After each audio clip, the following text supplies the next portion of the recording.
And I know yesterday I asked Beverlyn Beatty if she could join us again today, and she said she could. But she was driving, and now she is back at her office, and she unfortunately was not able to join us today. But Bevelyn, I have to say that right, Beverlyn Beatty will be joining us. Right now she's scheduled for Monday, October 12th.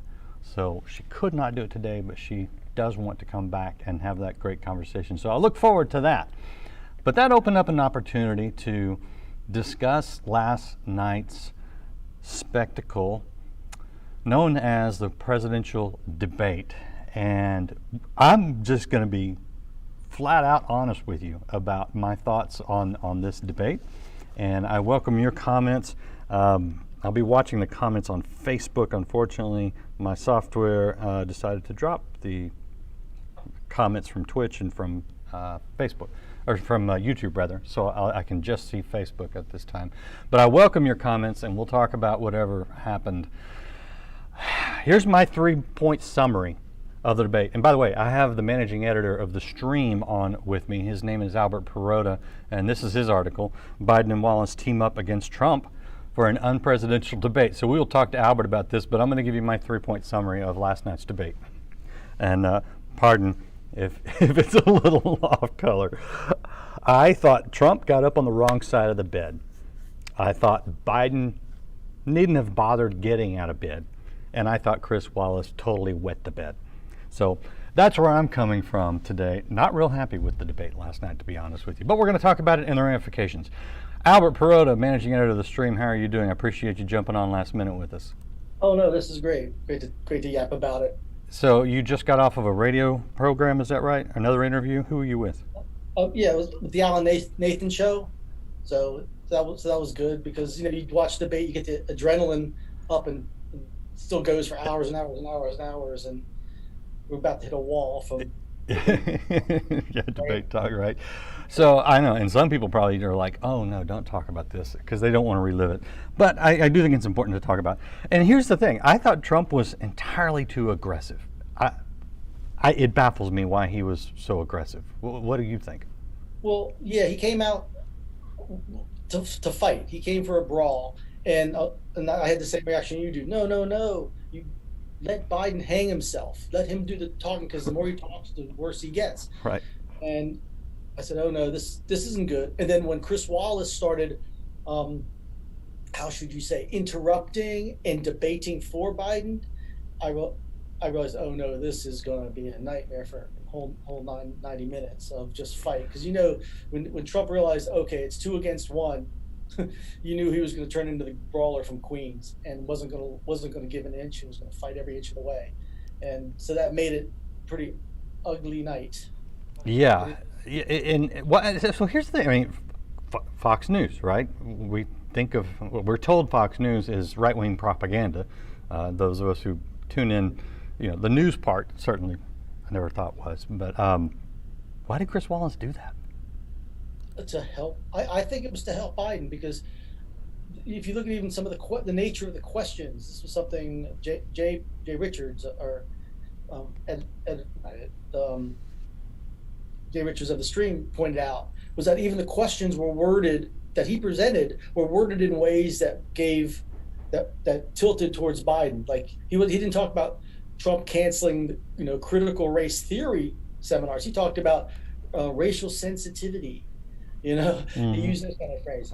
Him bringing up white supremacists in terms of Trump when the violence is on the left, and Biden cannot condemn Antifa.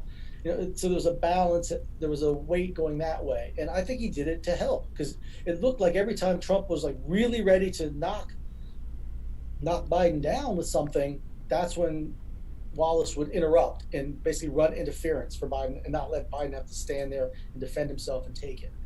And so, but I mean, okay. Trump. One of the comments is, right now is Trump was a disgrace all by himself. So Chris Wallace aside, couldn't Trump have taken control of the stage in a much better way? Yeah. Yes. And that, yes, he could have been mellow. He could have been the witty Trump, and again, bemused by what was being said, and counter with facts because he has the record to back it up, and Joe Biden doesn't. Yeah. So you don't need to thrash around and attack when you've got the goods. You can parry repost. You can repost in fencing. That's the term. Somebody lunges, you parry it, and you repost. If you have the facts, you can repost. You don't have to like just be on the attack. And so yeah, it would have been my idea. My idea would have been for Trump to slow it down, but keep the pressure on and force Biden to talk, and he would have been much better off. And then if Biden comes back with the nasty, which he did, because Biden, when you really look at what he said, it's some really, really nasty stuff. All of a sudden, Biden's the nasty guy, Right. and Trump's the nice guy. And if Trump is the nicest guy on the stage, Joe Biden has a problem because it is against his brand. Yeah, totally. And that's the thing. If you look at just the words, yeah, I mean, I don't think Trump ever called, I don't know, maybe he did. Did he call Biden a fool or a racist? Or, I mean, because Biden did all those things, but they were a little lost in Trump's pomposity. But was it a one-way name-calling thing, or did Trump throw some out too? Trump did go in like, don't use pretty much something like, don't use the word smart. Yeah, right, right. Generally, the more obnoxious stuff actually came from Biden, in my view. When you're calling the president of the United States, who's just negotiated Middle East peace, a clown, yeah, there was no respect for sure. No respect. Again, your former vice president, and you're using language like that.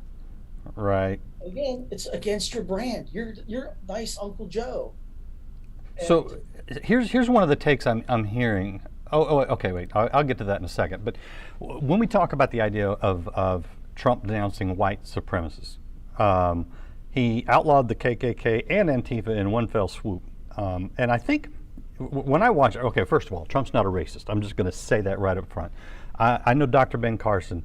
I've known him for years, and when he was the first to endorse Trump, I thought, well, that's interesting. Not because of the race thing, but because of politically. I thought, why is Dr. Carson endorsing Trump? Because in the primaries, I didn't like Trump, and why not, Ted Cruz or Marco Rubio or all these other great candidates? And basically, Dr. Carson said, look, he's the only one that can get the job done, and so he was very much approaching it from a pragmatic business standpoint. Well, so for years now, people have said, well, Trump's a racist. And that is the dumbest thing ever. You can call Trump all sorts of things and have a case. You can't call him a racist and have a case based on his record, based on his entire life. So, and by the way, I want to show you an article, show people an article. This is the BBC News where it says Trump denounces KKK and racism in Charlottesville. And he came out and he called them extremists as repugnant. And I want to note the date on this. It is August 14th, 2017. So the BBC, which is not some right-wing rag, they came out and reported the truth, which is that Trump denounced racism. The man is not a racist. But that seems to be, I mean, we hear this over and over and right out of Biden's mouth. And Chris Wallace didn't even correct it. And that baffles me. Why that? I mean, it seems obvious the political ramifications are that a lot of African Americans benefited from the Trump administration over the last several years, and they just can't abide by that. What do you see? Yeah, well, the way Trump has been gaining support amongst the African American community has to have the Democrats scared. And that's why they keep going back to the Charlottesville hoax, that Trump called white supremacists, very good people. It is a lie. It is a lie. It is a historic lie. It is as much of a lie as saying Germany won World War II or something like that. It is historically inaccurate, and they keep Biden has gone back to using that over and over again.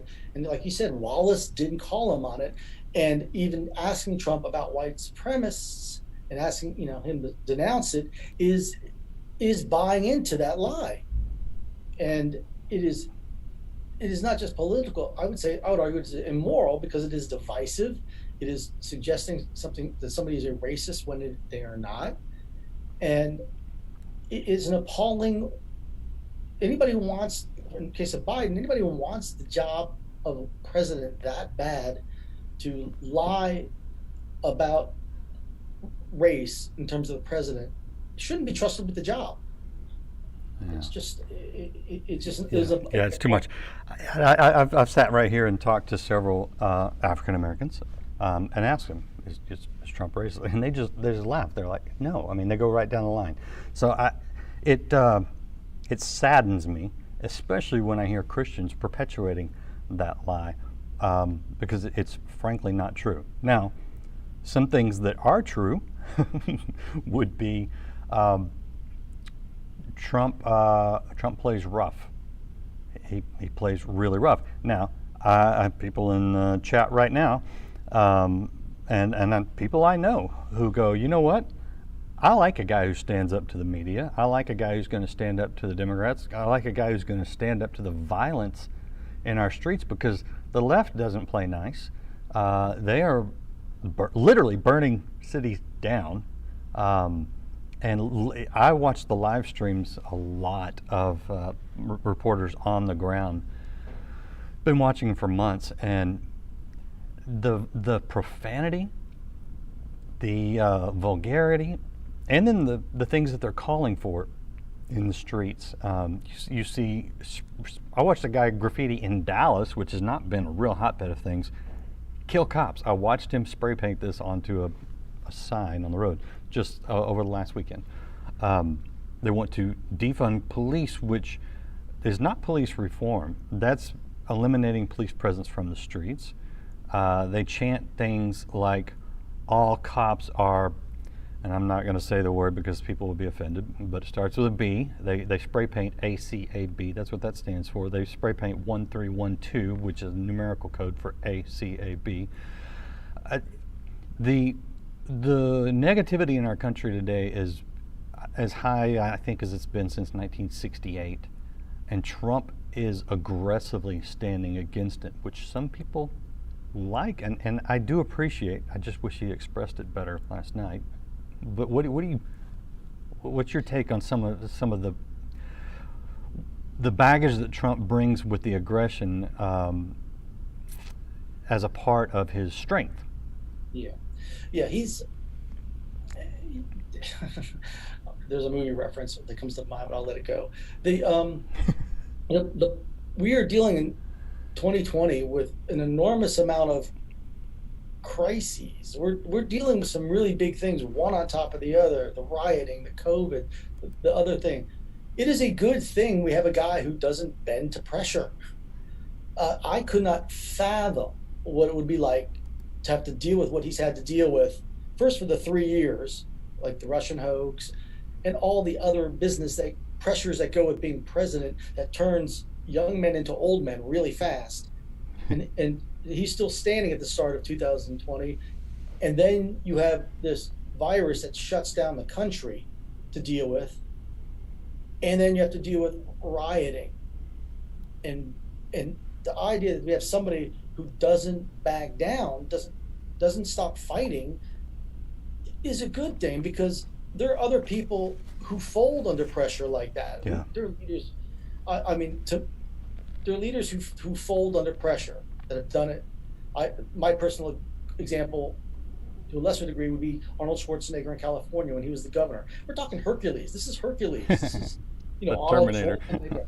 And he got pushed back from the legislature. They beat him in an election over some propositions, and he pretty much folded the rest of his term and spent his time, making out with other women in his little apartment in LA. He gave up. That's Schwarzenegger. Trump hasn't given up, and he keeps fighting. And what hit me today, and it is just nuts, after watching last night, and there's, whatever your political opinion, just however many tens of millions watched the thing, nobody would describe last night as fun. No. Donald Trump described it as fun in a tweet. It's like he said, 2-on-1 was not surprising, but fun. you're a movie guy, and you remember one of the Rambo movies when John Rambo was going to be sent into some terrible situation, and somebody said, "Well, that's going to be hell," and the the guy, Colonel guy, whatever, turns up and goes, "That place you call hell, he calls home." What is a home within the chaos? And I think that's a good thing, especially with 2020 being so 2020-ish, and so Yeah. Okay, so here's something that John Zmirak wrote today in the stream. And he says, we learned almost nothing from the first presidential debate. We did see the fundamental, irreconcilable bitterness of two halves of the country, each of which thinks the other is a pack of deluded zealots enabling murderers. And I think Michael Brown makes the same kind of argument in the stream today. Was last night a reflection of the state of our country? just to some degree. But the thing is, Joe Biden is such a chameleon politically. I don't know if he really represents the other side of the divide. He's just on that other side of the divide because that's what gets him to his goal of power. So, and to that extent, I'll disagree slightly, Mm-hmm. but just the antagonism last night looked a lot like people's Facebook pages and Twitter things with their friends, and in that sense, it represented it. The fact that it was Trump and Biden instead of this person and their liberal sibling or something, or their Facebook friend. Yeah. But again, Biden's an opportunist. If saying daffodils, growing daffodils will save the energy problems of America, he would say that. If it took saying being a socialist for a few months, he did. Well, then when it became more convenient for him to push away from that, all of a sudden he's denying making a plan with Sanders. He's blowing off the Green New Deal, even though it's on his website that he's for it. He'll say what is necessary to be said. So that is less about divide. That's more about opportunism. All right. You Trump supporters will be happy now because I'm going to quit. I'm going to quit beating up on President Trump. I am going to vote for him still. Last night did not change my mind about a candidate. It only changed my mind about Chris Wallace. But let's talk about some of the substance, because at the end of the day, this is not a high school popularity contest. This is about the policies that we will see over the next 4 years. How will they impact us, our children, my future grandchildren, and the world? From a policy standpoint, did we learn anything, and if so, what? Well, we learned less than we should have because Joe Biden avoided answering the question about whether he was for packing the Supreme Court, which would change our country forever. So in that sense, we learned something. The fact that he wouldn't answer that question. Does that not just basically say that, yeah, he's really open to packing the Supreme Court? And frankly, I think Joe Biden's an empty suit that's going to do whatever he's told. Yeah, that's when he said, "I'm the Democratic Party," and Trump said, "Not according to Harris." That's sort of. Yeah. I think Trump was speaking for a lot of Democrats actually at that moment, but. Yeah, that's one of the policy things. We learned that Joe Biden doesn't want to build any more oil plants or coal plants. Yeah, coal. But coal plants. That should be interesting news to the folks of West Virginia, Ohio, Pennsylvania, and all those places. We learned again that Joe Biden will be raising taxes. He seems to be pretty excited about doing that. Yeah. Good to see him excited and energetic about something. So we did learn some things, and let me ask you, because Trump pushed him on the Green New Deal, and Biden denied that the Green New Deal, which is this whole list of things, was a part of his platform, but it's on his website, literally on his website during the debate, his support for the Green New Deal, while he's up there on the stage denying his support for the Green New Deal. Is he just not aware, or I don't understand that. Yeah, it's hard to understand this, and he's probably got some explaining to do to Kamala today because she was one of the co-sponsors in the Senate. So, hello Joe, what's the story here? And so where is he? And again, it gets to the idea that like you say, he might be just an empty suit, and it's going to. So even if he thought, okay, I'm not really that way, we got to remember what AOC said a couple of weeks ago. Oh, we'll be able to push him in a more progressive direction once he's in office. So whether he's for it or not, or both at the same time, apparently, we know AOC and that crowd is probably got more power than he will. Yep. Yep. Any other policy positions that are important that came out to you, either side? Um, the I the I think it's important, when Trump is talking about the recovery from the COVID, and that we are coming back from it, and that there are being jobs created. In fact, really good jobs report this morning. In fact, that's important because a lot of people are suffering. And but a big thing in terms of policy is the idea of ending the lockdowns.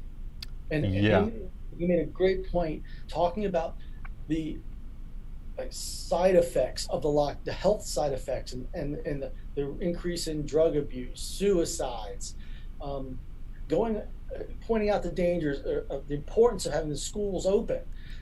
That is an important policy difference.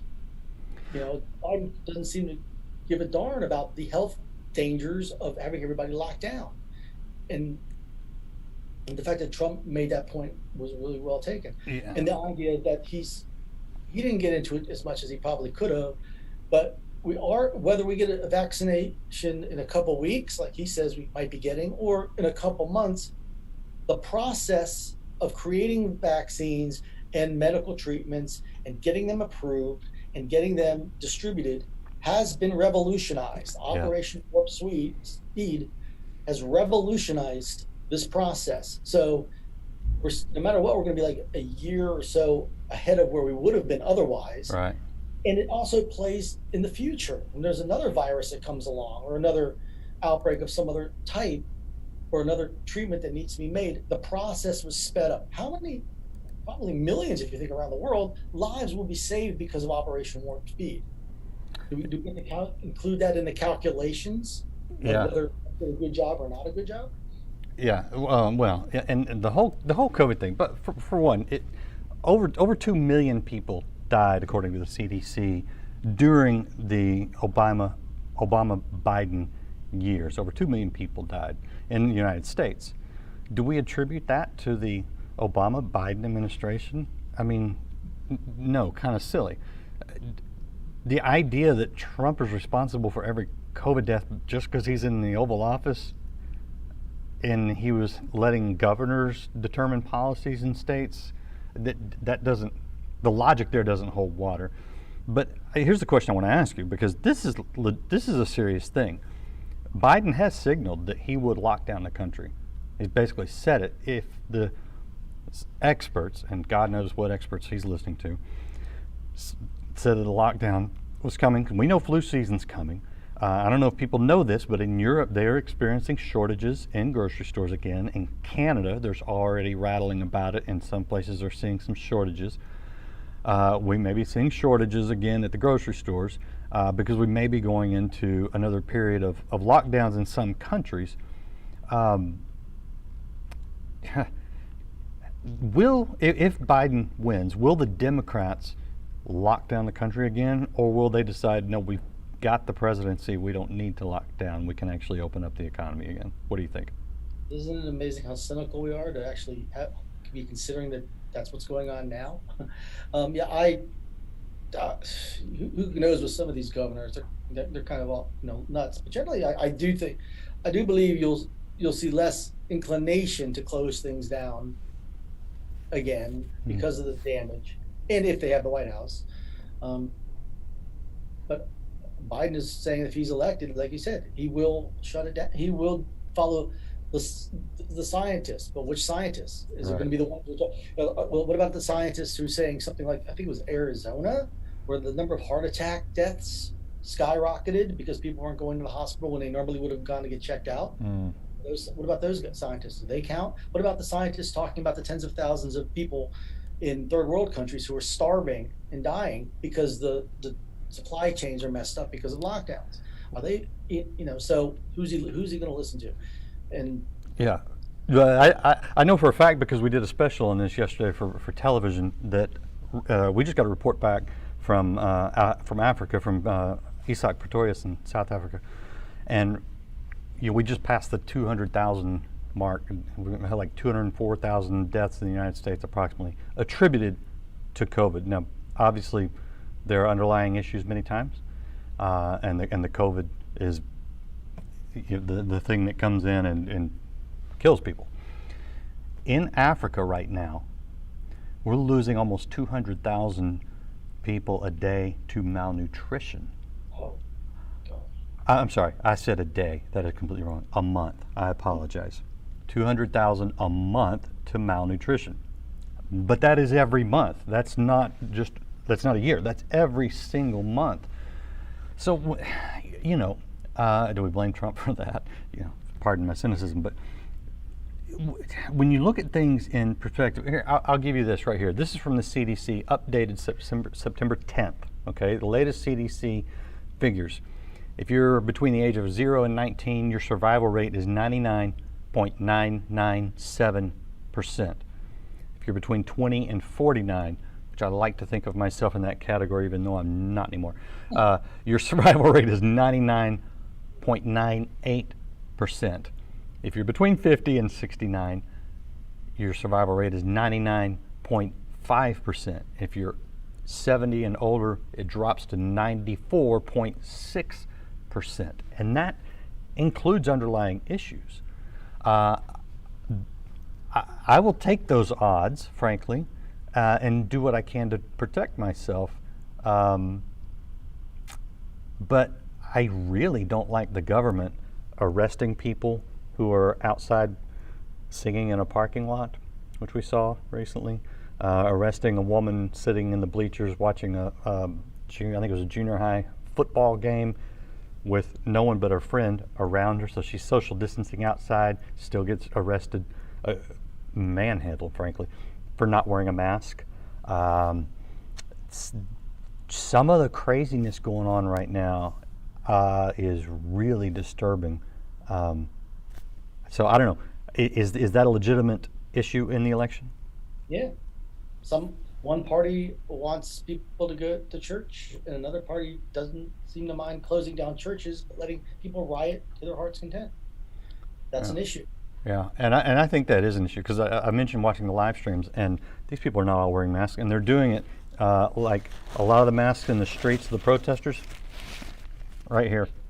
Yeah. All right. Yeah.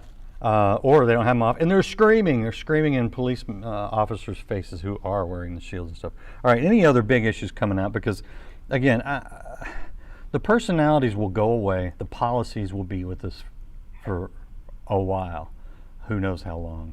The appointments to the Supreme Court, the appointments to all the lower courts. So what do we need to do? As we're feeling a little, many of us, disappointed in Trump's performance last night, but our mind's not changed, frankly. What do we need to give us a little perspective that we can carry away from here? Well, obviously, the one perspective we can take, from the stream and life today, is God's in control, and that there is hope, and that if we do our part as being as prayer warriors and praying for the nation. Like, for example, the return in the prayer march last weekend over Washington, D.C. That is impactful. Mm-hmm. That is impactful into the body politic because you're praying over the nation's capital. And that is one thing to keep on. And also, I think personally, one thing we need to do is to be informed and inform the people around us, because a lot of people, like you said earlier, a lot of people don't know a lot of information that they need to know. Yeah. Like I said, like when Trump mentions that Joe Biden, for example, last night, that that Joe Biden was the one who introduced the idea of the Logan Act in conjunction with the Russia hoax. Well, people have to know what he's talking about. Right.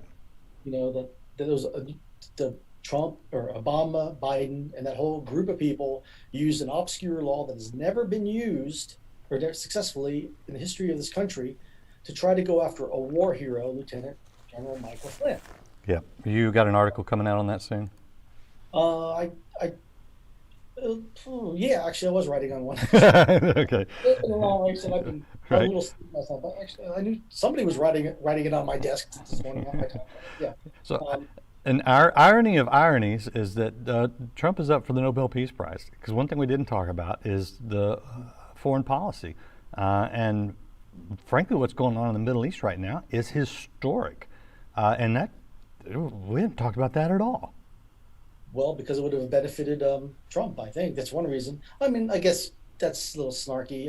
Most of the stuff was dedicated to domestic, and maybe the other ones would talk foreign. But again, you've got a guy who's just you know brokered peace in the Middle East and for several countries, which is historic, Yeah, against the guy who Obama's own defense secretary said was on the wrong side of virtually every single foreign policy issue of the last 40 years. yeah, So, it'd be nice to have that debate because it's important. yeah.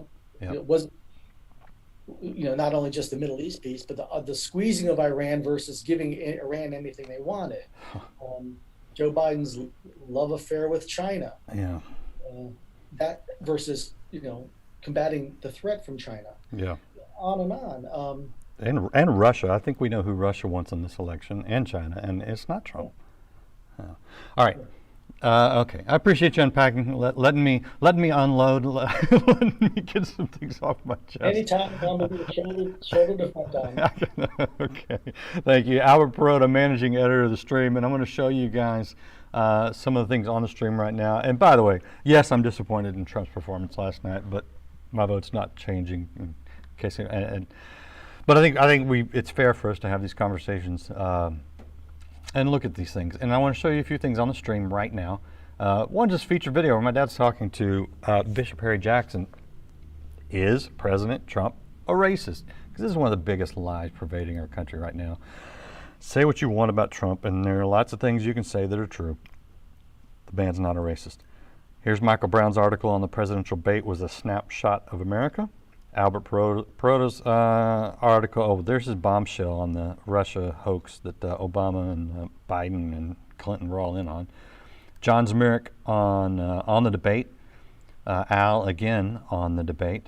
And lots of other great articles. There's, Amy Coney Barrett. That's a big thing. So I do encourage you to go to the stream.org. And the app, it makes it real easy to read all those great stories. So go to the App Store, Android and Apple, and you can get the Stream app and read up on the news. From a Christian perspective, I do think it's important. All right, so, that was today. And again, if you're coming in late, Bevelyn Beatty is scheduled now for October 12th. That's a Monday, I believe. But she thought she could do it today. She could not follow up today. So the woman who spread let's see, this lady right here, the one who covered up the Black Lives Matter mural, this one here in front of Trump Tower in New York City, got down on her knees and spread the paint all over it. She will be back because it was hard to hear her yesterday, but man, it was good. And I really want to hear her take. And for all you that are convinced that President Trump is a racist, we'll hear her perspective on it. I can already tell you that that accusation is just wrong. It's a lie. So there you go. There's our debate recap. I'll give you, I thought Trump was too aggressive. I thought Biden was an empty suit, and I thought Chris Wallace was a disaster. What do we do now? Well, let's look at the policies, and I would encourage you to go actually read up on the policies and vote as you see fit. Obviously, as a Christian, my standard is much higher than a political party platform. Neither platform measures up to the Bible. They just don't. Neither candidate measures up to God. They just don't. So the question is, how close can we get? Which one's a little closer? Which one will do the right things for the country? Will do better things for the country? And I think we have to look at it in balance. And honestly, pray. Pray before you go. And this is a word to myself. Don't just say, I'm this, I'm that, I'm voting this way, I'm voting. Pray. See what God would have you do. You never know. That's a lot better option than not. And finally, my last word of encouragement to you regarding this election, any election, the state of our country. We don't trust in any government. We don't trust in any man. We trust in one alone, that is Jesus Christ. He's not leaving his place of authority, ever, regardless of who's in office. We have that hope. We have that certainty.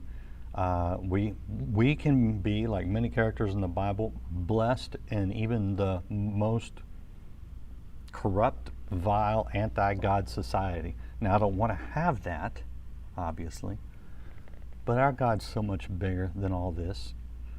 We have to keep that eternal perspective, that kingdom mindset, and we have to be instruments of sharing God's kingdom in every area, including politics, including left, right, Democrat, Republican, Independent, whatever other third party you can come up with. Our position, our only allegiance is to the kingdom of God. That's where it all starts.